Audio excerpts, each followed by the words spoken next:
Okay, so, well, James, it's good to see you again. Glad to talk with you, Dhamma. Uh, One of the things that we can begin to look at is that the way that the Dhamma is taught is the same way that everything else is taught, and that is in concepts. And that much of the concepts that come from the time of the Buddha are quite foreign to us in modern times. And so we need to kind of rearrange those concepts or get a better understanding so that they fit in with the conceptual ideas that people have nowadays. But the reality is that we're not trying to convey concepts at all. We're trying to convey experience in the sense of sensual experience and the experience of the senses. And yet, in order to do that, we have to talk in concepts, which is not in sensual experience. And so there's a bit of a hang up there. And so, if we can have that in mind, let's see if we can talk about it and put it more in experiential terms while we're still using concepts. Okay, so one of the big problems that Westerners have in general, and then it's become part of the Western Buddhist culture, is the idea of things to be attained, attainments. Now, this goes very much along with Western mentality that the first grader attains second grade, and the high school student gains a diploma, and the Bachelor of Arts student gains a master's degree. That's how we keep looking at it, improving and gaining, etc., more and more like that. And so people bring that attitude towards Buddhism. And so we look at things like jhana as an attainment, or we look at sotapan, or sotagami, or arahat, or enlightenment, or nirvana, or all of those things as attainments based upon concepts, rather than looking at them as experience, perhaps experiences over a long period of time. And so getting that frame of reference change out of the conceptualization into experience, we can start looking at the fact that really part of the Western mentality of these attainments has to do with I don't have it now, but if I do X, Y, and Z, then I will get it. I will attain it. So this is actually a way of looking at this is a triangle, say a right triangle, where you have from A to B on one side, and then from B to C on the bottom, and then you have A to C, which is the hypotenuse, right? And most of us think, based upon the way that we've been taught, is in order to get from A to C, we've got to go to B first. We go from A to B and then from B to C. But the teaching of the Buddha is a direct path to go directly from A to C. This is something that's pointed out in the Satipatthana Sutta, Ekamaga, or a direct path. In Thai language, it's actually called a shortcut. So if we think of it like this, then the Eightfold Noble Path, along with the Four Noble Truths, is not a goal or a destination. Like the Third Noble Truth is not a goal or a destination. It's something that can be done right now because we're going to go directly to it. We're not going to go from here to there and yon and then around getting around to it. That we're going to go directly there. Okay, so if we look at it from the perspective of the Four Noble Truths, then dukkha is the first noble truth that it exists. The whole teachings of the Buddha can be referred to as dukkha, dukkha nirodha. And the Western mind has the idea that dukkha and dukkha nirodha is a long journey or a long path, as opposed to flipping a switch, turning the lights on, getting out of the darkness into the light and doing that immediately. And how we do that is by understanding that the second noble truth is that there is an immediate cause for dukkha. And if we remove that immediate cause for dukkha, then we're in the third noble truth immediately as an experience rather than as a concept or a goal. Right. That's liberating right there, that knowledge. Right. That it comes immediately if we remove in this instant or in this moment, if we remove the hindrances, then we are free from the hindrances. If we remove the hindrances as dukkha, then we're free from the dukkha right then and there. Right. That's an important point.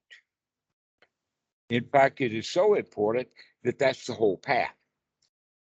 Right. That's the whole path right there, is to immediately come out of the dukkha into sukha, or into the absence of it. Now, the word sukha actually means the exact opposite of the word dukkha. It's used that way not just in the Pali, but it's also in the Thai language. They have duk and suk, in Kwam Suk Tum Dum Dai. Okay.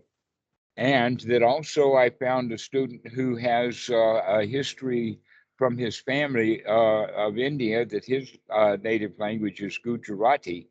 And he says it's the same in Gujarati. There's Duki and Suki, and they're exact opposites of one another. One is unsatisfying and the other one is satisfying. So I find that that's really interesting, that it's not a long journey or a long distance from dukkha to sukha. They're just exact opposites of the same point. Right. Now, one thing I want to talk to you about today is the 4 frames of reference. I guess that ties that in a way that the way you pay attention to dukkha or sukha is having a frame of reference in the body or in the emotions or in the mind. Can you explain some of that? Are you talking about the Satipatthana? I'm not sure what it's called. I think it's called the 4 frames of reference. No, it's called the 4 foundations of mindfulness. Oh, that's it. Sorry. Yeah. Okay. Sorry. A frame of reference is used in a different way. Like Right. Buddhism would be a frame of reference, and psychology or psychotherapy would be a frame of reference, and neuroscience would be a frame of reference. Right. That's 4 foundations of mindfulness. That's right. I've been Yes. reading a little bit about that. I need you to bring that to life. Well, we're going to bring that to life. This is what the practice really is all about, is that there is a kind of a practice or a sequence of events that we go through to come from that first noble truth, to unhook or unwire the second noble truth, to get into the third noble truth. And that is a method, not a path. That it's wrongly translated to call it an eightfold noble path, because the word path in English normally means It goes somewhere. going someplace, a footpath, a bike path. And so the Eightfold Noble Path is misunderstood because, in fact, it's not a path, it's a method.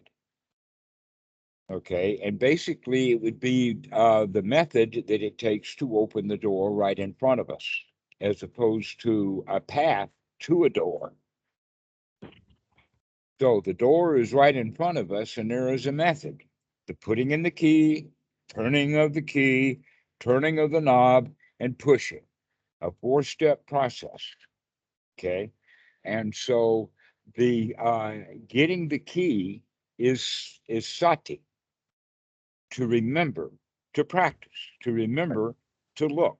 Okay. So the putting the key in is the looking, and turning the handles is taking the right effort. Okay, and when we get the right effort done and the door is free, now with our right attitude that we can open this door now, we can push it open. So these 4 items on the Eightfold Noble Path is actually the way that we practice Anapanasati. If we can understand that Anapanasati is actually a fulfillment, our practice for the fulfillment of the Eightfold Noble Path, and when it is fulfilled, then it's called the 7 factors of enlightenment, because all the items that we're going to be talking about are right there in the 7 factors of enlightenment, the Sambhojana. Right. And so if you've read the something is really strange with the mouse and it keeps going all over the place. Sorry about that. I keep having to move it to get the screen back. The mouse pad, I think, is dirty. Sorry about that. So anyway, the 7 factors of enlightenment starts with unremitting mindfulness. Now, unremitting means that it keeps coming back and keeps coming back, and that's the skill that has to be developed of sati, is to keep bringing it back over and over and over and over again until it becomes almost a habit, so that it becomes unremitting. And what I mean by unremitting for the students is to say that sati will come when you need it the most. When you don't need it, not necessary, but there is times that you will need it. And when do you need it? When there's hindrances in the mind. Okay, so we need it to develop it as a skill so that it will be there, kind of Johnny on the spot, anytime for us. And that if we practice to develop the sati, then it will be there so that we can gain the use of it. An example, in fact, a way of saying it is that if you have a skill or a set of skills, but you don't remember to apply those skills when you need them, then they're no value to you. So sati is the first skill because we have to remember to wake up, to pay attention, to look. Okay, this also fits right in with step 9 of Anapanasati, which is part of the Chitta Nupassana or the Sita Nupassana. So the investigation of the mind means that we investigate it when we remember to investigate it.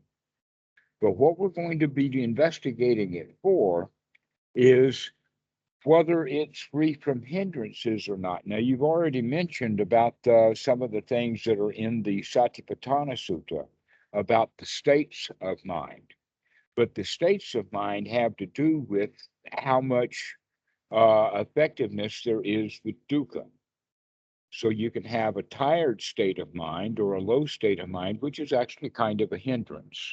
Right. Okay. So when we're investigating the states of mind, we're also investigating the objects, or we're investigating the hindrances with the idea that we're going to remove those immediately. Not over time, but right now. Whatever hindrances are there now, never mind the hindrances that are coming next week or a month from now, never mind the hindrances that happened last year. Talking about removing the hindrances of the mind right now.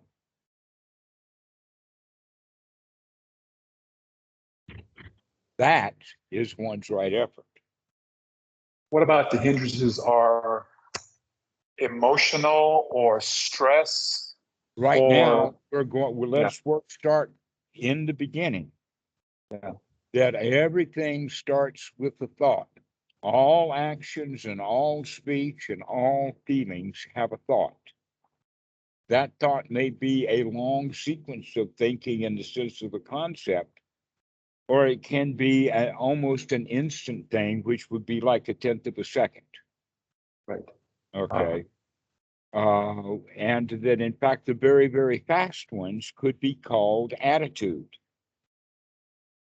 Okay, so if we lean in a direction, then the thought that we're going to have is going to have a thought of that direction.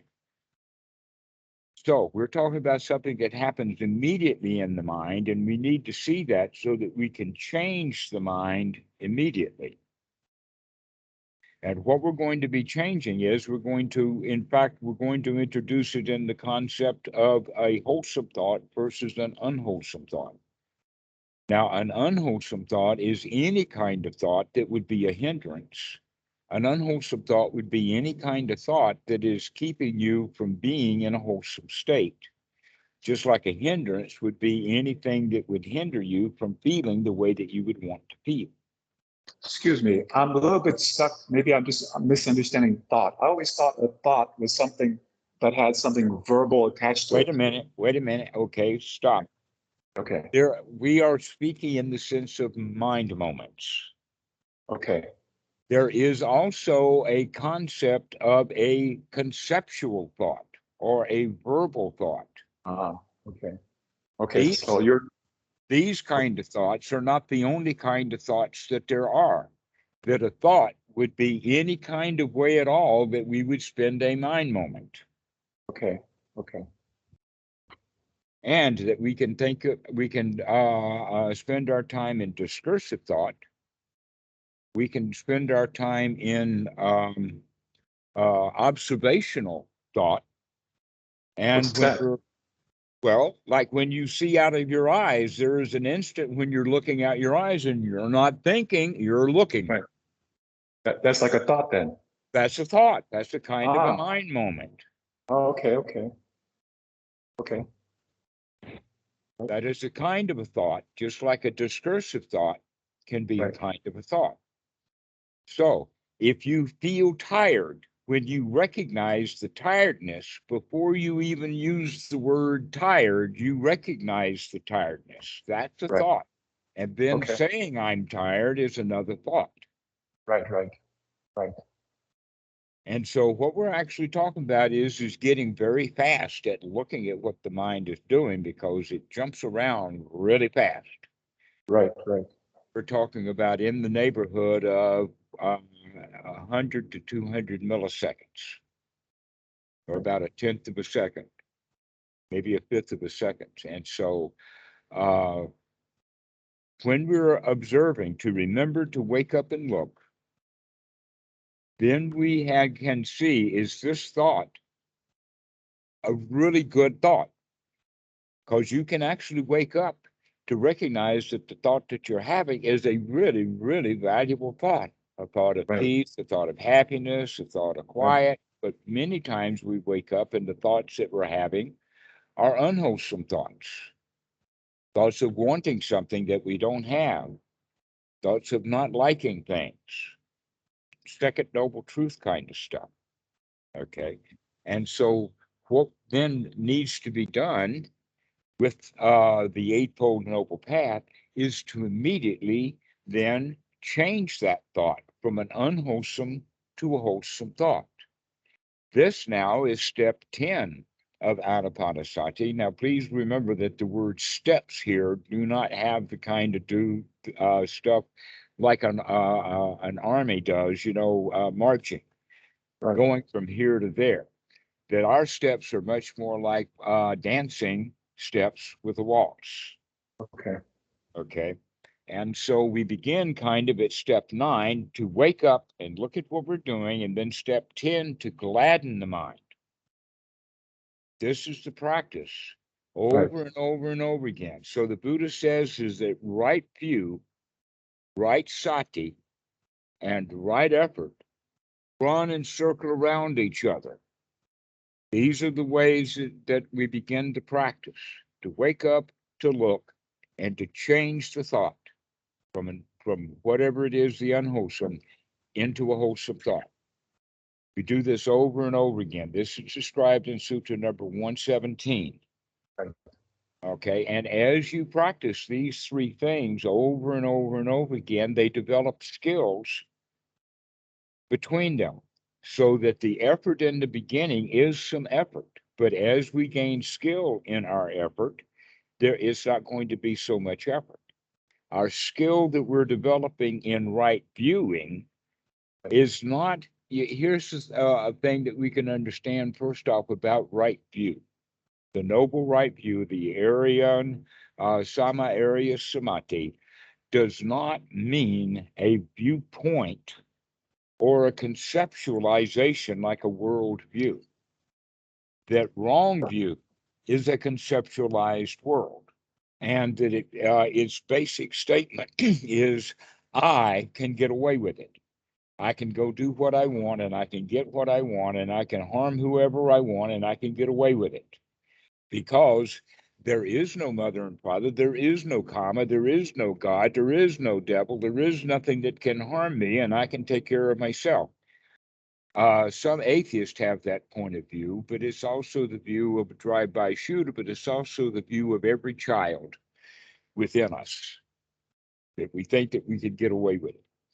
Right. A clear example of that is the woman who is on a diet goes to the refrigerator and sneaks stuff out of the refrigerator late at night so nobody can see her, because if nobody sees her eat it, then it don't count. Right. Okay, this is an example of that kind of wrong view. And so ordinary right view is the right view of, no, you can't get away with it. We will make rules. We will make laws. We will set things up. We will hire an army. We will hire a police force. And if none of that works, we're going to get a priest. We're going to make sure that you don't get away with it.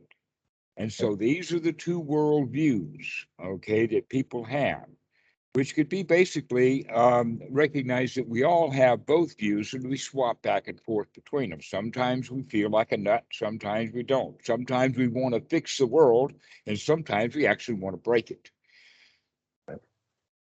So, right noble view is not a viewpoint or an established position, but rather it's right noble viewing, looking, investigating, noting, watching. Okay, so two of them are concepts, right view and wrong view and ordinary right view, but noble right view is not holding concepts, rather it's continuing to investigate. Right. Right. I understand that. Okay, so as we continue to investigate, that means that we're investigating in order to change the mind from unwholesome to wholesome thoughts. This is the gladdening of the mind. Okay. And this Can is you the right effort. can you define the mind? I thought the mind is everywhere. Well, let us talk about it in the sense of between your ears. Let us Okay. talk about the mind in the sense of the functions of the brain. All right. And we can also think of the functions of the brain as interrelated to the body and the feelings, so that Right. feelings will cause certain kinds of thoughts, and thoughts will cause certain kind of feelings, and the body will also cause certain kind of feelings, and the body will cause certain kind of thoughts. Right. These are all interrelated. What I mean is, for example, I gladden my shoulders. Pardon? I gladden my shoulders. That In doesn't other make words, any sense. yeah, it does. It works.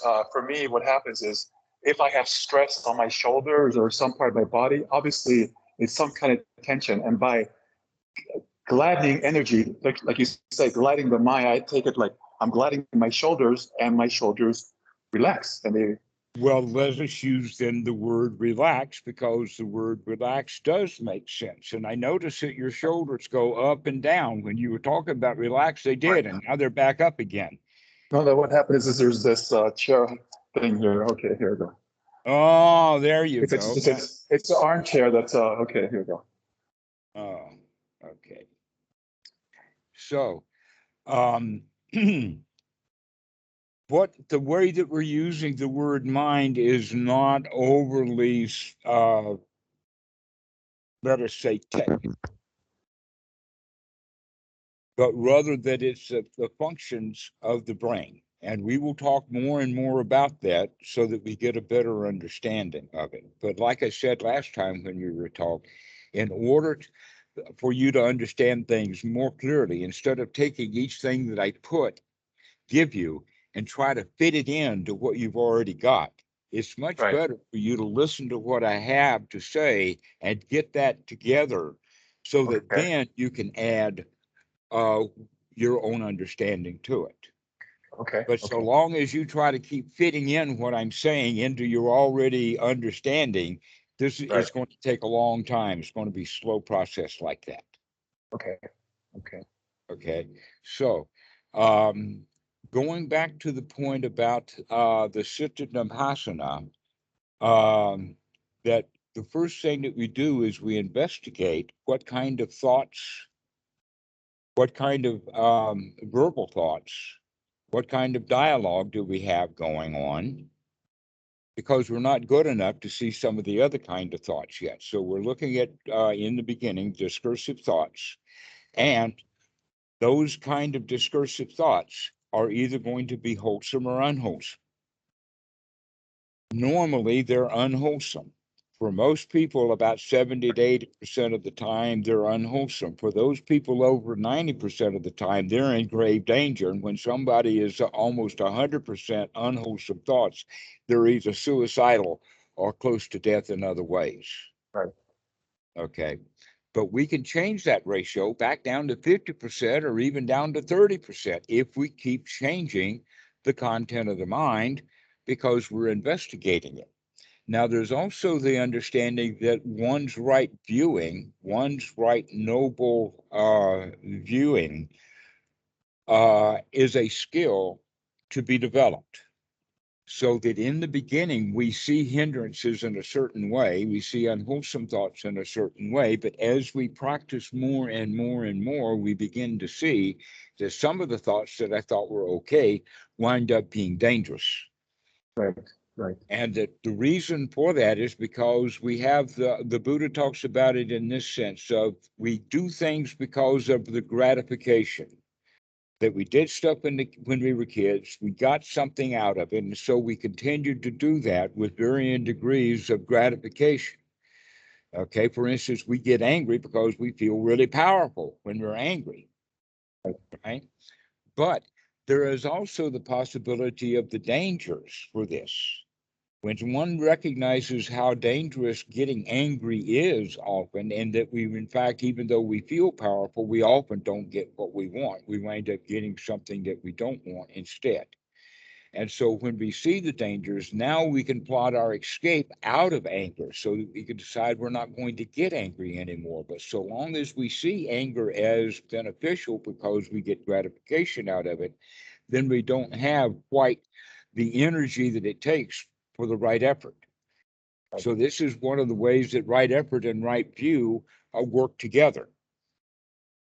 So that if you can see something as unwholesome as dangerous, then the Right. getting rid of it is a whole lot easier to do than if you're not sure whether it's dangerous or not. Right. Agreed.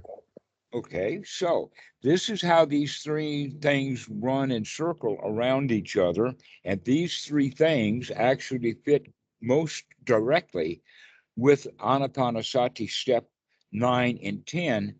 But we also want to bring in step 1 of Anapanasati with taking long, deep, with sati in breaths. Right. Now, we already know how to take a long, deep in breath. So all we have to do is just remember to do it. That's not much of a skill to be developed. But the skill of right effort is a skill to be developed, just like the skill of gladdening the mind is a skill. Right. Okay, but breathing, we already know how to do that. Right. And so that's why the actual sutta itself uses different verbs, because all of the other steps that we're talking about have to do with development. Thus, one trains oneself, as Right. opposed to mindfully understanding that this is a long breath and mindfully understanding that this is a long, deep out breath. So all the others are skills to be developed. So we start with these two things, step 9 and 10 and step 1. Right. Using these three items of the Eightfold Noble Path: right effort, right sati, and right view.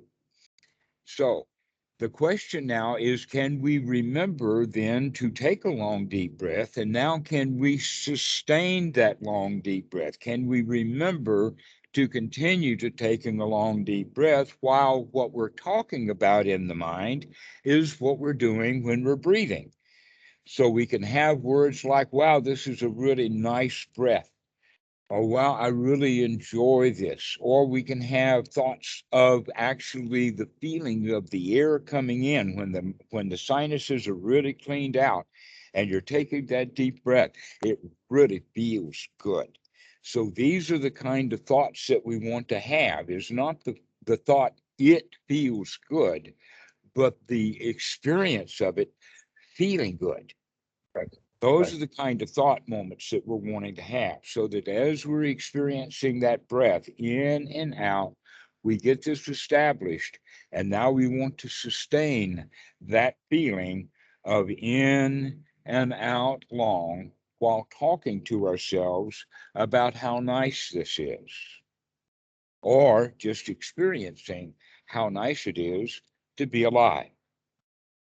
So, as we practice this, we begin to develop these skills over and over and over again, so that we begin to recognize what is a truly wholesome thought and what's not a wholesome thought. So that when we're practicing like this, one of the things that happens is we begin to gain confidence that we can do this. This one little simple thing is to remember to take a long breath and to remember to throw out unwholesome thoughts and put in wholesome thoughts. Now, here's something very interesting, and that is that in order to control the breath, to make it a long breath, if we are actually talking about controlling the breath, that a word that we can use that comes out of the Burmese is seize it, or fall upon it, or jump on it. But in many cases of other practices of the Mahasi, for instance, they say, don't control the breath, it's just to watch it. But here we're actually controlling the breath. We're using sati and a little bit of right effort to actually make sure that it's a long, deep in-breath. In order to do that, we've got to remember to do it. And in fact, we're actually controlling the mind. If you cannot control the mind to control the breath, how can you control the breath? The mind will control the breath. So we're already working on the control of two items, controlling the mind and controlling the breathing, by gladdening the mind and taking long, deep breaths, and regaining confidence now as we do that we can do this. Okay. So we're building another kind of thought now. This is called the samma sankappa, which is a deeper kind of thinking. In the Pali, it's often translated as right intention. I also translate it as right attitude, or right tendency, right expectation, right leaning. Okay.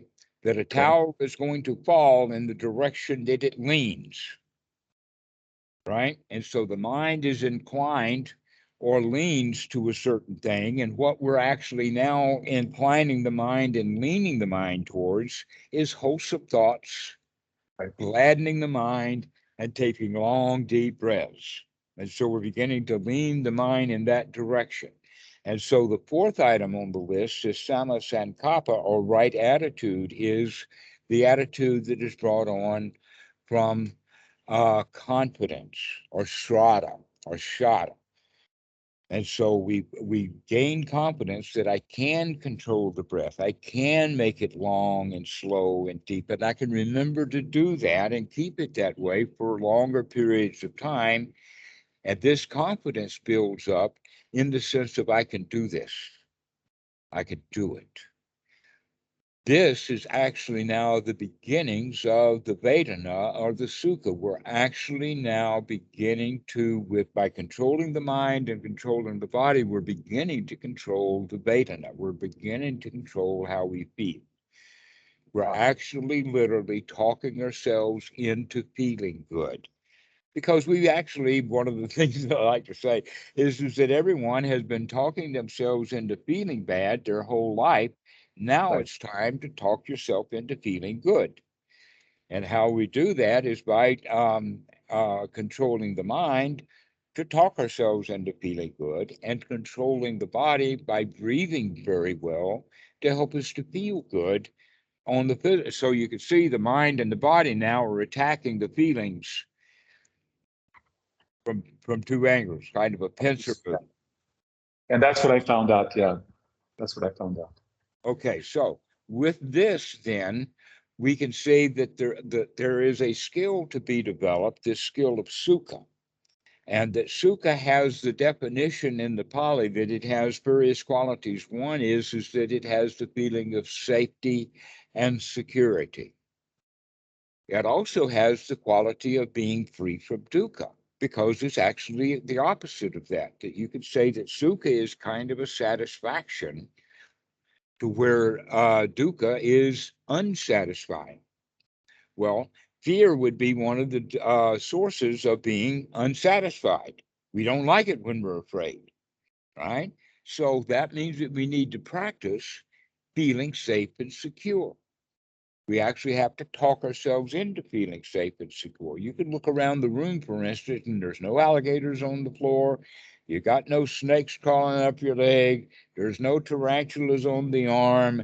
Everything is okay. You don't have any bill collectors at the door. Just my girlfriend. Well, she's not dangerous, and I'm there's kidding. nothing to be afraid of. Nothing to be afraid of. And so we begin to talk ourselves into there really is nothing to be afraid of, and we can feel safe and secure. The Buddha really is big on this idea of abhaya giri, you've heard. Go Okay. ahead. Well, the word bhaya is the word fear. And the Okay. word abhaya is translated as not fear, is translated wrongly into English as fearlessness. And Right. we're not looking for fearlessness. Fearlessness is something that Right. the champion who is about to go into battle feels. In other Right. words, Right. we think of that as courage. Right. Okay, we're not talking about courage. We're not talking about that kind of fearlessness. We're talking about feeling safe, Okay. feeling secure. That in fact, if that warrior felt really safe and secure, he wouldn't even be dressing in his battle armor going out for battle, because there's no dangers. Right. Okay, so fearlessness is fearlessness in the face of danger. Guess what? Safety and security is in the face of no danger at all. And Right. that's what we're looking for. Right. Feeling of safe and secure. We're also looking for comfort, that if we feel safe and secure, we can feel comfortable. And if we feel safe and secure and comfortable, then the next little step is to feel satisfied. And there's the sukha, feeling satisfied. This is good enough. And so we need to practice that. One of the ways of practicing is that I don't get what I want, but I can be satisfied with not getting what I want. Right. Okay.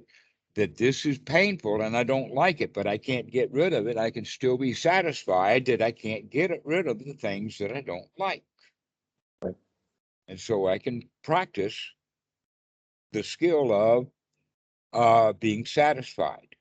And we practice this over and over and over and over again. The practice of being satisfied, talking ourselves into it, looking at how good the body feels.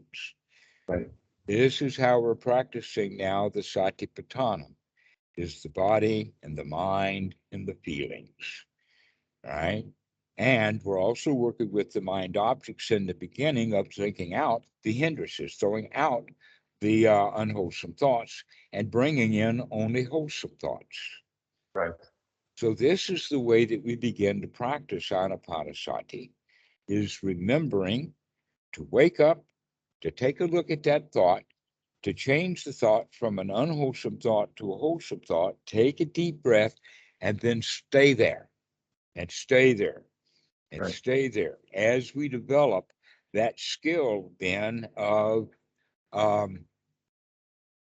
confidence, and that confidence builds so that you have the feeling that I can handle this no matter what kind of hindrances come to mind. I can clean them out. Right. And come back to this present moment. Okay. This is now the development of the next stage of the Vedana, and that is the piti. And generally, in Western Buddhism, they misunderstand piti because it's described as physical sensations or physical pains, to where, in Yeah. fact, the real point of it is an attitude. And so, let me show you what I mean by that. There is, let us say, the big football game, maybe some cup, World Cup or Rose Bowl or something like that, and the star quarterback makes a touchdown. What does he do immediately after he makes the touchdown? All right, that's the pity. That's the yeehaw. And he feels really good. He's on top of his game, right? Right. How long does he do that? Not so long. Right, maybe 5, 10, 20 seconds. Yeah. Then what does he do? Let's go. Well, he relaxes. Yeah. Wow, and he relaxes in the victory. Right. That now Which he's is Sukha. really satisfied.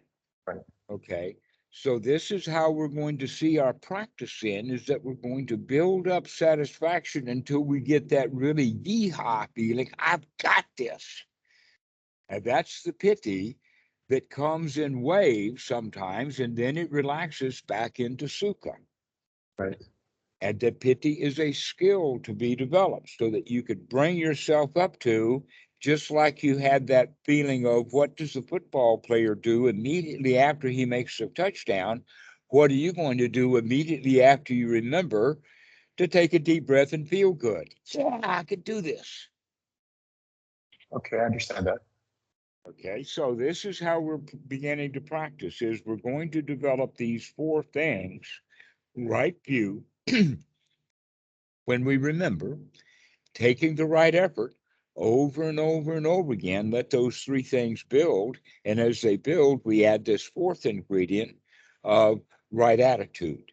And when that attitude peaks, it peaks into piti, into the feeling of a champion, into the feeling of I've got this, and the feeling of success. Right. So we're adding a new word now.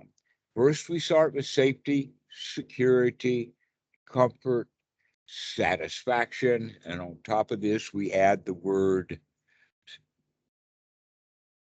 what? I didn't hear that. Success. Exhilaration. Yeah. Success. Right. Right. The exhilaration comes from success. Okay. And then on top of that, finally, it's the feeling of wealth. Wealth. Wealth, not Well, money, yeah. Okay. wealth. Okay. Right. That you've got such a winner's attitude that it's so wealthy with winner's attitude that you can spread it to other people easily. You're wealthy with it. You're stinking rich with joy and pleasure and satisfaction and success. Right. Okay, so I think I understand something that I didn't understand before, which I was generating PT. I had success, but it was success from breathing, and that generated PT. But actually, what you're saying now is you don't actually need, you could just generate it from your mind.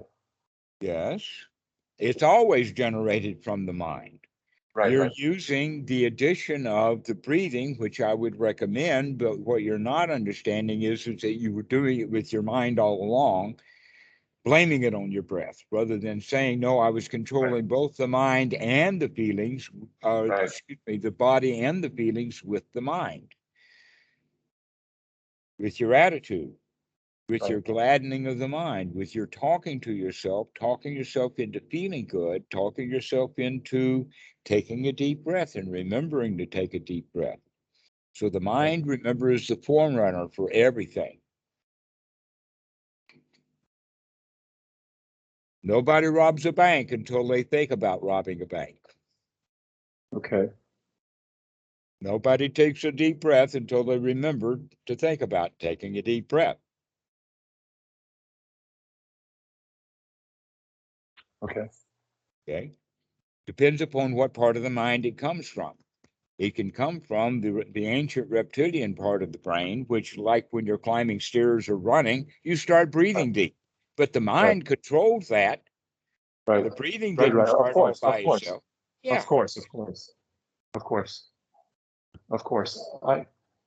I thought it was basically in steps. I think it's 5 where you generate piti. I thought that was a breath way, and then there's a different way with through the mind directly.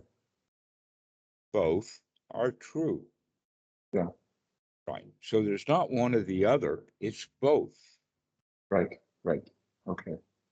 Okay. I'll have to get your experience from that. Right. So this is what we need to do now, is to go practice this. Right. Practicing not based upon what you've read before or how you practiced before, but based upon the Eightfold Noble Method. Remember sati, to remember. Remember to investigate what's in the mind, to take a look around, see what's there, see what's in the body, investigate, note, look at the feelings, investigate all kinds of things. But right in the very beginning, we're going to investigate the thought, so that we're going to change that thought from an unwholesome thought to a wholesome thought, which is also gladdening the mind. I could do this. Wow, this feels good. Okay, let me give you a whole list now of wholesome thoughts that you can have, which would be gladdening the mind. No place to go, nothing to do, everything is I do okay, that often every day. no worries, not a problem, got this wired, we could do it, we can do it. Okay, those are all wholesome thoughts. And so these are the kind of wholesome thoughts that we could use while we're breathing. And Right. as we do, we begin to feel like this. We, literally talk ourselves into feeling this way by using those kind of words. Okay, I do that, but I also just generate sukha. In other words, I'm able That to, is sukha. That is it. but without the thoughts, I mean, not, I'm saying without, sometimes I don't think that Start, I'm, look, no, that's what I'm inviting you to do, is yeah, you need to pay more attention to the thoughts that before. you've got, Right. that you're trailing after it, thinking that the back side of it is all there is. And I'm asking you, inviting you to look at the front side as well as the back, Okay. Okay. which means that you'll have to speed things up a bit to start catching things as they happen in the mind really fast. Right. Right. Right. That's what we have as right view, is to keep looking. Remember to Okay. look, Okay. Okay. and you'll begin Yeah. to see thoughts that you didn't see before.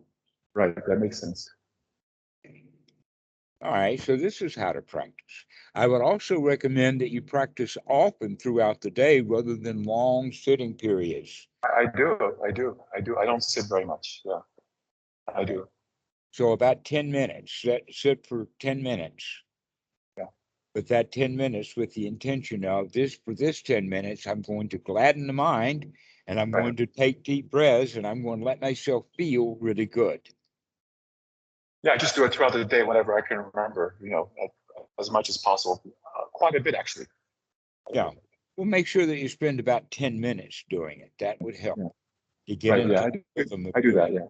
More than that. Yeah. More than that. it. Okay. Very good. All right, so practice that for a while, and we'll start talking about some other things. Okay. But just will Okay. get you guided in a kind of a new direction, Right. recognizing that some of the things that you've been doing are correct. I'm not against what you're doing already, so you don't have to Right. justify to me, but rather that I'm setting it out for you so that Right. you can see how the whole thing fits together. And then you can Right. say, well, yeah, but I've been doing that. That's great. I can plug that in, and I'm doing that, Right. and I plug that in too. Okay. Sounds good. What about, do I need to know anything about the 4 frames of reference? Is that right? The Or is that the Satipatthana, sorry, the 4 4 foundations. of mindfulness. Do I need to know any more about that, or is? Do you know them now? We Well, have I just know spent them. an hour almost talking about them. No, I understand, but I thought it was like you should pick one of the 4 frames, which is the body or the feelings or the mind or the thoughts. You're not ready to do that yet. You've got to Okay. get a foundation going. Okay. You got to do them all, basically. Right. Well, I think what I've been doing is just using my breath and being in the breath as much as possible, being aware of the breath, and that makes me automatically aware of, the mind and the rest of the body.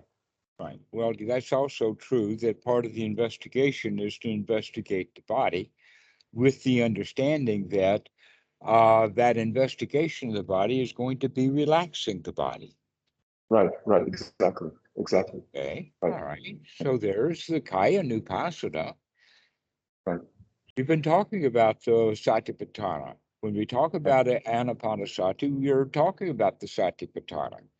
Okay. And in fact, the Anapanasati is for the fulfillment of the 4 foundations of mindfulness: the body, the feelings, the mind, and the mind's objects. And here we are changing the mind's objects from unwholesome to wholesome, gladdening the mind itself, investigating the mind, breathing well, investigating the body, relaxing the body, as well as beginning to feel good and feeling. I mean, look at how much of the Satipatthana we've already done. Right. Okay. Yeah, just got to keep on working. Well, think of it not Practicing. as work, but as a toy to play with. Yeah, it is. I enjoy it. Yes. Think of it as not as work to do. Work is the Right. concept of the critical mind. Right. So another thing that we can mention now is the idea that the thoughts that we have are almost always critical thoughts. And the kind of thoughts that we're going to develop are nurturing thoughts. Right. Critical thoughts are judgmental. Right. This is better than that. I want this. I want that. This is good. That's better. This is worse. Those are the kind of comparison thoughts. And we're coming out of comparisons into the kind of thoughts or language that is wholesome, goochie goo kind of language. Is that also in reference to our own discernment of how we do things in practice? Well, yes, we need to change all of that and investigating all of that and going right into just nurturing language, just nurture. Right. Those are the kind of wholesome thoughts, not the discernment kind of wholesome thoughts, but rather we're going to see that enough just to throw that out and come in and start nurturing. Everything's okay. Everything is fine. Nothing to do. No snakes on the floor. Everything is all right. Everything is going to be all right. Oh, what a wonderful day. Everything's fine. These are the kind of nurturing thoughts over and over and over again, to have those nurturing thoughts, because we're going to literally be talking ourselves into feeling well, have a sense of well-being, feeling well nurtured, well loved. Right. I need to do more of that. Yes. Okay. So go practice. Go practice nurturing. Okay. James, we'll see you later. Thank you so much. Bye-bye. Goodbye.